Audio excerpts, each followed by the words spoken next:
There we go. Okay, sorry, we'll start over again. Welcome today to the Introduction to Crash Mitigation from Marposs. We are one partner with many solutions, worldwide present in 34 countries.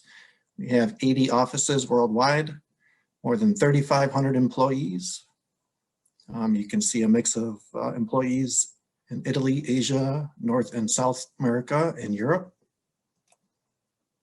And again, my name is Frank Beeckman, Product Sales Specialist for Machine Tools. Panelists today are Bob Kranz and Karen Amati. Unfortunately, Ricky Fountain could not join us today. Topics to be covered: brief company overview, ARTA's GEM CMS02 introduction, machine collisions, benefits and features of the CMS02, Solution 1 and its components, Solution 2 and its components, programming the GEM CMS02, the sensor of its CMS02, types of machines that you can mount or install a CMS sensor and system on, video examples, as well as a product portfolio at the end. And then, of course, a Q&A following the presentation. Marposs global market segments include machine tool manufacturers, gauge makers, automotive and their suppliers, bearing, gear, and injector manufacturers, food industries, aerospace industries, electronic and semiconductor, glass, gas and oil, medical, electric vehicle, alternative energy, and defense industries. Here's a nice picture of the CMS crash mitigation system. So what causes these catastrophic impacts? Well, let me start over. What causes this? We all know the outcome of catastrophic impacts. Come on, computer.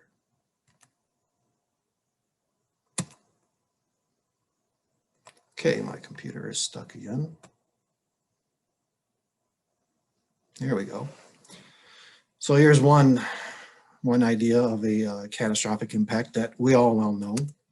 Here's a second one with a horizontal machine. Third one, that's a pretty nasty crash with a lathe. And the fourth one is another horizontal impact. These are all pretty ugly. I hope I didn't bring up any bad memories. If I did, I apologize. Collisions in machine tools, what are they? Collision is an isolated event in which two or more moving bodies exert forces on each other for a relatively short time. It is an unpredictable process disturbance in which a tool or a spindle collides with a workpiece or a device in the working area. Collisions can be caused due to faulty operation, program or workpiece failures. This usually lead to extraordinarily high repair costs and long machine downtime. Repeated machine collisions cause dimensional inaccuracy of the machine. But not every collision is necessarily a crash, but every crash is a severe and costly collision. How do you prevent this from happening to your machine? Eliminate human errors? Virtually impossible. Pay someone else to make the part? It's not a great idea anyways. Make a perfect program from the beginning. This is very abnormal and doesn't happen very often. Stay home, that's not a good answer either. To me, none of the above is the answer. ARTA's and GEM CMS02 is the solution. Who benefits the most from CMS02 crash mitigation? End users of machine tools to start with. Reduced machine downtime, costly spindle repairs eliminated, reduced machine operator skill level. Machine tool distributors can also benefit. It's an answer to customer problems. Instead of sending a service technician and then an invoice for machine repairs, you have a solution to keep the customer from requiring these steps. You can also help customers make more chips. Chips is how customers make money. The more time the machine is up, the more money the machine makes for the customer. Machine manufacturers can also benefit, improve machine reliability, also improve customer satisfaction. the machine is constantly running and making chips, then I would say that's a happy customer. The features of the CMS-02: detects fast and slow impacts, retrofittable on any machine, compact control cabinet module, uses a piezo strain ceramic sensor, measures deformation to 0.0001 millimeters. That's 1/10 of a micron. That is very, very small deformation measurements. Hard stop, ultra fast output, can be less than 1 millisecond. No PLC modifications necessary, although you can program the module to the PLC. And also has a stop, event, and data recording, which is nice. We have components. For the first one is the visualization programming software on PC for Windows or machine control. Basically, you can install this application on the machine control if it is a Windows-based machine control, or you can put it on a PC running next to the machine. Number 2 is the PCU, and number 3 you can see is the sensor. This is what the interface looks like. You can see the yellow alarm stop, the pink soft stop, and the red hard stop lines. Those are thresholds that you can program individually. And the squiggly lines that you see there are the deformation, the measurements of deformation in the machine tool itself. Also has a machine alarm event. So the visual on the application shows a red screen upon an impact. And the machine data logger also shows data events, which include the timestamp, so the time that the event happened. Also the mode that the system was programmed in when the machine collided or had a collision, the channel as well, the program limit. So maybe during an impact, you didn't realize the system was not in the correct mode, and you can understand better what mode it was in when you look at the programmed threshold. Also a peak signal value, so you can see just how hard the machine crashed. Solution number 2, the components is the IPC4 control box. Number 2 is the PCU, and number 3 is the sensor. The only difference between the two solutions is the visualization, whether you use the IPC4 control box or a PC or on the machine control itself. And here's a good look at the IPC4. It shows you what mode you're in, what your alarm stop is, what your soft stop is, and what your hard stop thresholds are programmed to be. The components installed. Here you can see on the left in the picture, the IPC4 control panel is mounted on top of the machine control. You can see the module mounted inside the electrical cabinet, very compact. And on the right side, you can see the piezo strain sensor mounted to a turret of a lathe. Do we have any questions at this point?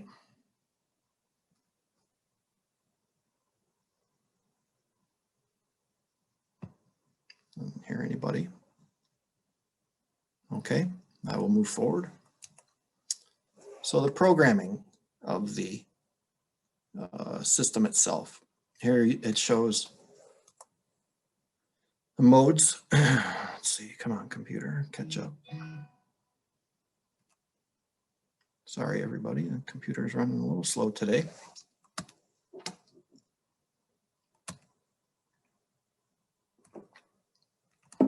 Come on. Here we go. Okay, the warning alarm, which is the blue line you can see at the bottom of modes 1, 2, and 3, is only in a message to operator. So it won't stop the machine, but it will alert to possible issues with the machine and forces being created by the process. Soft stop, you can see the orange lines in each mode. It's a message to the operator plus feed hold.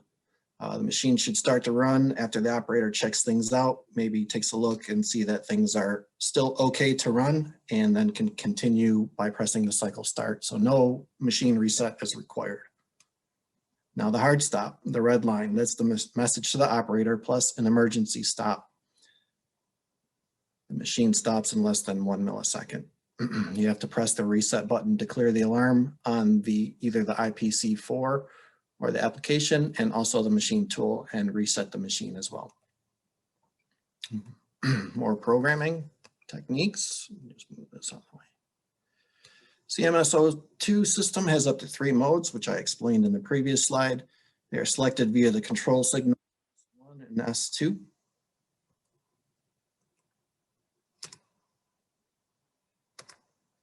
Okay, we're stuck again.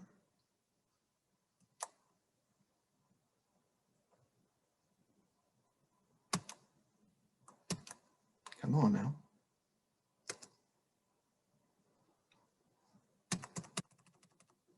Let's go. Usually this happens on Monday, not Thursday. Let's go.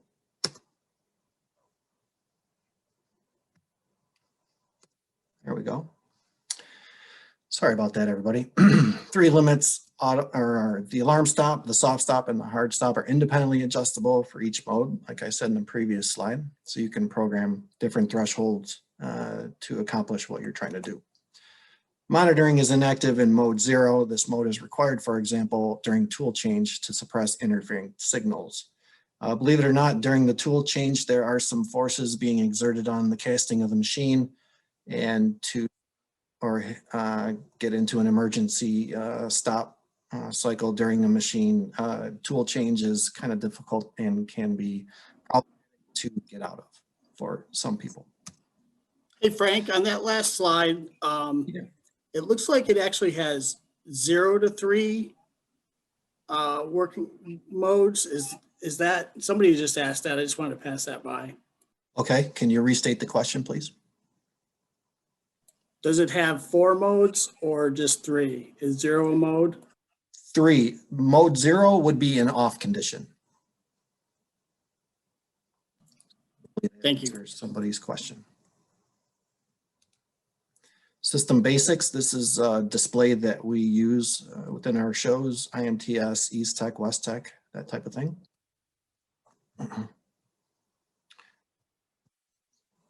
Here's the sensor up front, mounted to an aluminum plate, the CPU behind. Option display style number 1 and option display style number 2. Here I'm going to activate the system, just like, and I'm going to touch the aluminum plate. And as I touch the plate, you can see in real time the deformation of the aluminum plate that I'm pressing on. We're in mode 1 there. Here I'm going to switch to mode 2. The red line jump up to its next programmed threshold, and I will press on the aluminum plate as well, just to give you an idea of the differences. See, the red goes from 100 to 120 units. And there you see me pressing on the aluminum plate in real time. And here we go to mode 3 to give it an even higher threshold. And at that point, it goes back to mode 1, and you can see an impact. You notice the screen turns red there. And there you have a visual. And the event log shows the timestamp mode, what channel name, the limit that was programmed, what value was actually generated, and the type of alarm that was generated. In this case was a hard stop. Getting to the sensor, you can see a good picture of it here. In the pie chart below on the left is a distribution of strain at the measuring point. Ceramic strain sensor measures dynamic and quasi-static forces, so a very fast impact or a slow impact. Sensor has special connection cables, and steel braiding is mounted to the spindle housing or near the tool. What kind of machine can you install a GEM CMS02 on? Any machine that does the following operations, which is a lot of machines: milling, drilling machines, tapping, reaming, grinding, turning, broaching, hobbing, shaping, and sawing. And I'm sure there are more processes that we can monitor, but in this case, I left it with 10. So as you can see, the sensor is very versatile and can protect a lot of machine tools. Application examples. Here's a sensor mounted on a hobbing machine. Another application example. The sensor is mounted here on a horizontal machining center. Right in the machining area, you can see the steel braided cable for the sensor, so it's made to be in this environment. Another example of a vertical machining center. You can see on the top right, the IPC4 box is mounted next to the machine, so the operator has easy access to changing and reprogramming different thresholds based upon the work that he's doing on that particular day. Another application example is lathe. You can see the sensor mounted there on the turret, or on the casting of the turret itself. Application examples, again, multi-axis turning machines. I'm sorry, you can see the sensor mounted there on this particular machine style. Another application example, a 5-axis milling machine. You can see on the far right, the IPC4 box mounted on top of the machine control. Application example for a screw machine. What is the reaction time of the GEM CMS-02, you might ask? Their answer is 0.001 seconds, which is 1 millisecond, very fast. If you compare to the speed of a human eye blink, which can be as fast as 100 milliseconds, or a video with a refresh rate at 30 milliseconds is considered to be continuous by the human eye. So much faster than any of these two examples. Exactly how fast does it stop the machine? Consider this example. If you are feeding a machine in any axis at 500 inches a minute and the tool slams into the part, then take the feed rate divided by 60 seconds. So you're getting roughly 8.33 inches per second. Multiply that times the response time, and you're looking at 0.0083 inches. So a little over 8 thousandths of an inch of movement is the distance the machine traveled while the sensor was sending the signal to the emergency stop circuit. Very fast reaction time, very little machine movement. This all translates into saving your machine. Will the GMS CMS-02 still stop the machine before major damage is done? Yes, the tool may be damaged, but the machine integrity remains intact. We consider the tool to be like a crush zone in a car that kind of slows down the impact and creates a zone of damage to save other portions of the car. So it's very similar in the way they act together. How fast will my return on investment be? The very first time the sensor is triggered, it will pay for itself. And here's a crash example that I did on a machine that we have in our Auburn Hills lab. Just a quick setup. So in this example, the operator is just setting up a new part to run and they made a mistake, maybe forgot to set a tool length or what, but you can see as the machine impacts, and this creates an alarm state on the machine, on the application, on the visual. You could see in the video, the tool does break, which is essentially what you want, because the rest of the machine is still intact and ready to use. If you don't mind, I'd like to replay that one more time for maybe somebody who's missed it. And here we go. Again, the example is just setting up one part for the machine to run. The operator making a simple mistake like everybody does from time to time. And you can see the Z-axis crashing into the machine, breaking the tool. In this example, that move was roughly 200 inches per minute with a spindle speed of 200 RPM. Any questions at the moment? So here's a couple of questions that came in over the Q&A chat. Okay. Let me they're just comments, 1/10 of a micron sensitivity. Does that mean that the alarm will go off at times when it doesn't crash? You program the system to accept more deformation based on the application. So if you have a large tool, it's going to create more pressure on the casting. Therefore, you set a higher threshold than you would, let's say, on a finishing tool, maybe an 1/8 inch ball nose type of end mill. That would require a lower threshold. So I hope that answers this question. If not, please ask again. Okay, another question that I have here, is the cable high flex designed to be on a moving axis? Yes, in our examples, as you can see, the sensor is mounted on a moving axis. So as long as maybe we follow the cat track or something similar with the rest of hydraulic hoses and electrical cables, go. Okay, the next one is, have you guys ever used the system on compacting or sizing presses? Talking about 350-ton presses. Yes, actually, this sensor was born in the forging industry, which is a very fast and high impacting type of process. So yes, the answer is yes. We have put these on stamping presses, forging presses before. I think there's a hand up too. Can you see that, Frank? Yeah, it looked like it was Jerry Gothier. Okay, and then so can you just go through the basic premise of this technology again? Where is the sensor hooked up?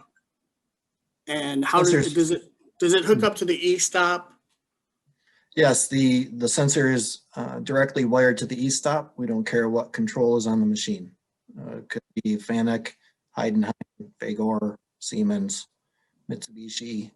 We don't care. We don't interface with the control. All we need is an emergency stop circuit. Okay, let's see here.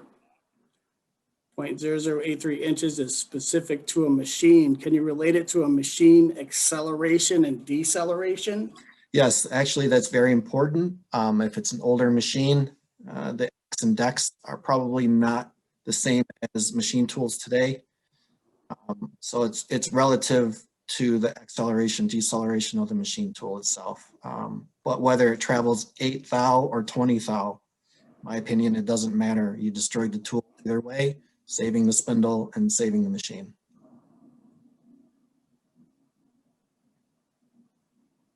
Do we have any more questions?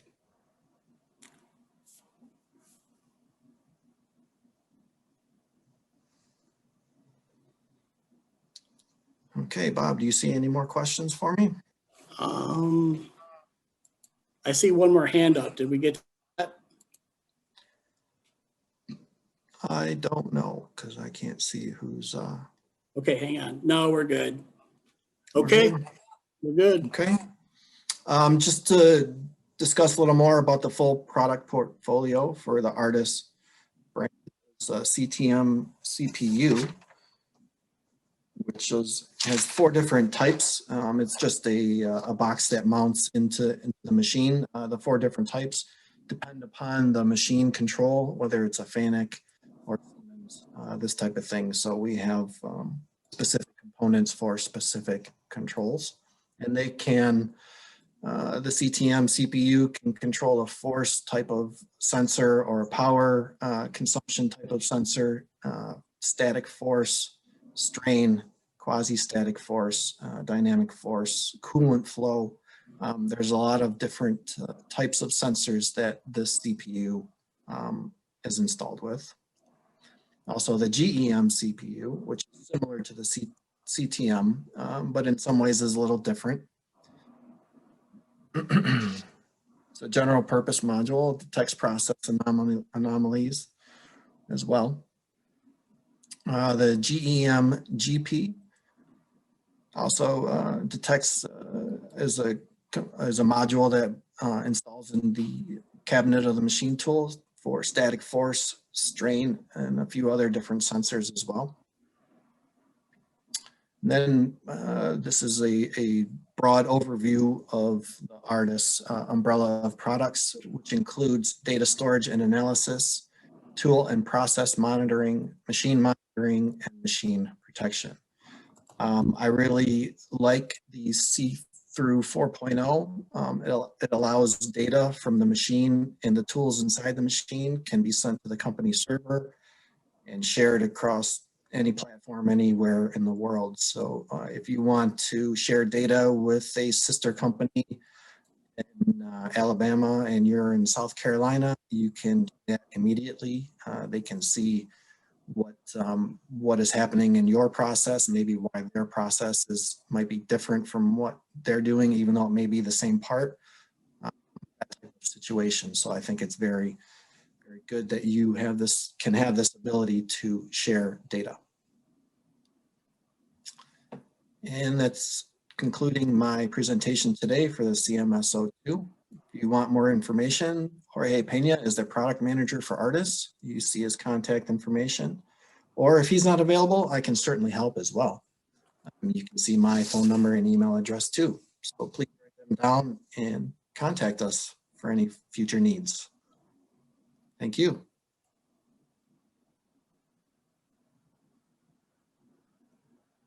Thanks. Do we have any more questions after this? There's one more here, Frank. It says, currently I'm using tonnage strain probes monitor right now.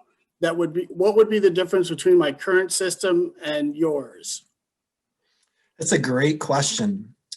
So we also have the BrandCamp product, which is specifically made this. Let me back up. The CMSO2 was a BrandCamp product, but Marposs has been installing it in machine tool situations, so more than the stamping press situation. So what we're doing, we've absorbed it into the Artis product portfolio because we have different sensors that we can include in a stamping operation or a forging operation. So that would be the BrandCamp end of things versus the Artis product. I am an Artis and MITA application guy. So as far as any stamping or forging operations, we do have a product manager that I can get you in touch with. Please shoot me an email. Let me show you my email address again. Please shoot me an email and I can forward you the name of the product manager for the BrandCamp solution and any questions that you may have for that. Okay, one more question and then, well, two more questions. One about the commercial aspect of things. Will we be sending this presentation out so you can review it with your customers? The answer is yes. The one for Frank is, has this system been implemented on cylindrical grinders? Yes, it has. Any type of machine that has the ability to crash, this has been installed on. Absolutely. But we do have other products that might tailor to their process maybe a little bit better, but would be a simple catch-all for that machine tool. But if you're looking to do different things, please send me an email. We do have a variety of products that we can install on a grinding machine to help protect the machine.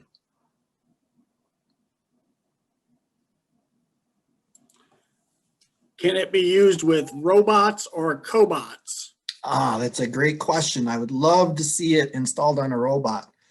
You know, the robot arm has deformation. If it were to impact a door on a machine tool that's not open, it could be a great fit. I have yet to do it personally. I've been with the company 8 years. I haven't done it yet, and I would love to. So please, if you have some time and some R&D type of time, I would love to do some testing, in the very least, anyways.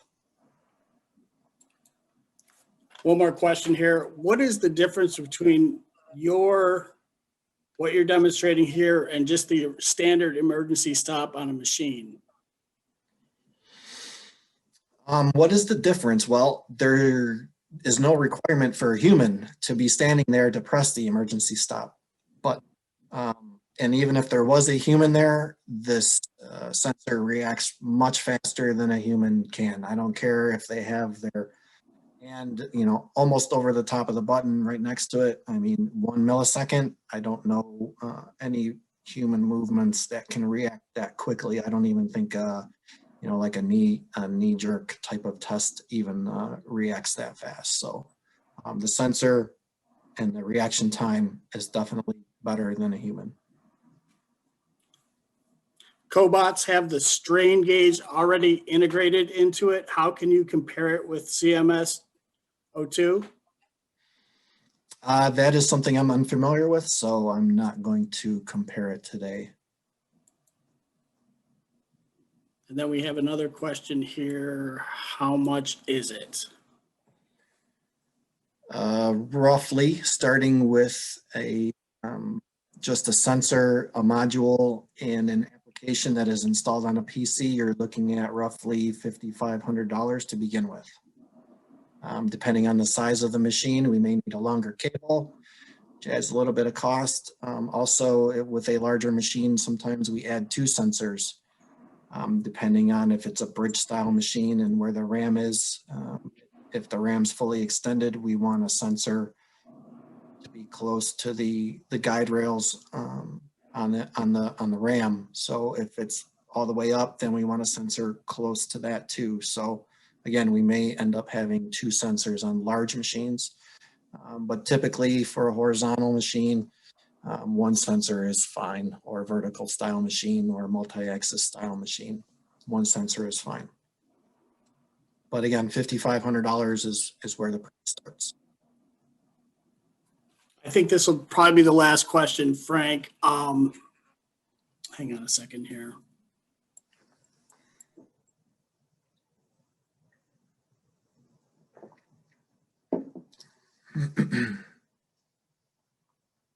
No, I guess that's it. Sorry. Okay. Frank, there was one more question which we missed. Okay. Thank How you, does Karen. the CMS02 change its mode? Good question. It's programmed either through PLC modifications or machine M code. You can activate the system either way. So for example, for a PLC programming example, you could have a threshold programmed just for the handle operation on the machine, or just for the jog operation on the machine. Or again, like M code in the machine, you can insert the M code in your cutting program depending on the size tool that you're using. So if you have a large diameter tool, you're expecting more forces to be exerted on the machine tool, you're going to need a higher threshold. And once that tool is finished and you move to a smaller tool that doesn't require so much force on the tool, then you can use a separate M code to activate that threshold. Good question, Kieran. Thank you. Thank you. This will be the last one, Frank. Do you have any anecdotal ROI stories? Quite a few. There's a local customer, I'm not going to name any names or machine brands, but they had a catastrophic failure. I don't know exactly what happened to the machine tool, or the operator did, but it caused roughly $200,000 of damage on this machine. And unfortunately, we got a call after the machine crashed to put a sensor on it. So if we had been up front and before the crash, then we would have saved that customer $200,000. So, the cost of spindle rebuilds are $20,000, $30,000, $40,000, $50,000. The downtime associated with that, not being able to ship parts out the door. I mean, $5,500 is a drop in a bucket compared to, the types of money we're talking about here.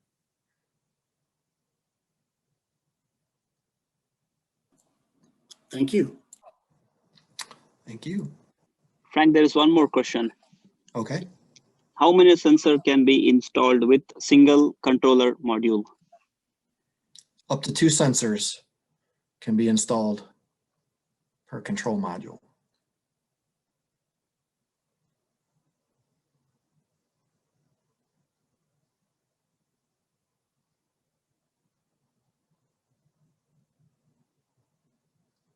Anybody else?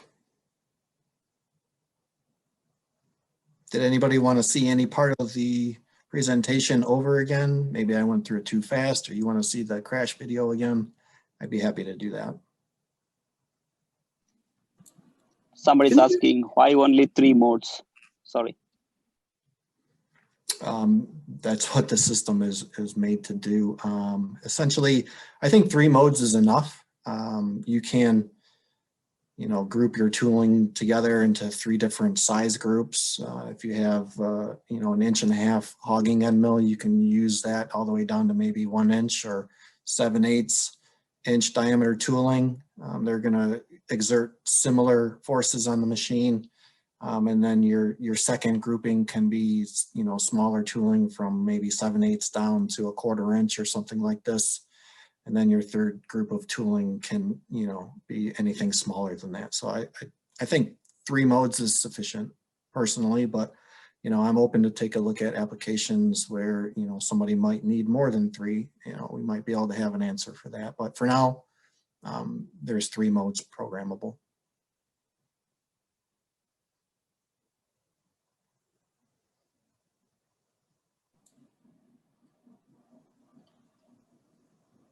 Okay, that sounds good, Frank. I don't have any more questions coming in. Kieran, did you have any?